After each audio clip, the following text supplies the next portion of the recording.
Watch until the end because this one was bad. Jamaican parents did things to their children that no other country on earth would survive. First of all, Jamaican parents never wake you up normal. Other countries, sweetheart, time for school. Jamaica, bang, bang, bang. Yo, you're deaf? And heaven help you if you were sleeping too good. Because if Jamaican parents see you enjoying sleep, they take it personal. They would fling off the blanket like it owed them money. Cool morning, fun still on, and you there shivering like goat. But that's light, because one thing Jamaican parents did that I swear no other country did.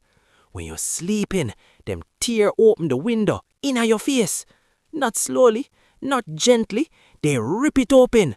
Wake up! Cool breeze slap you so hard you wake up confused, frightened, and baptized all at once.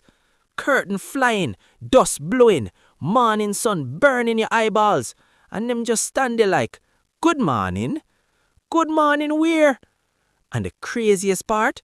Rain could be falling, mosquito them outside, zinc fence shaking, they still open it. Fresh air good for you. Fresh air, that air come with pneumonia. And don't try close it back, because the moment you touch that window, leave it open. You didn't know airflow was a commandment in Jamaica. Then, after all of that, after window open, sleep destroyed, spirit shaken, they still say, move yourself, you're late. Late? You just commit a crime.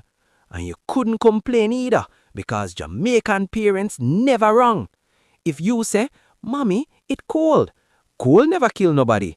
No other country did this. Not America, not England, not Canada. Only Jamaica wake you up with wind, fear, and confusion. If this never happened to you, you weren't raised Jamaican enough. Believe.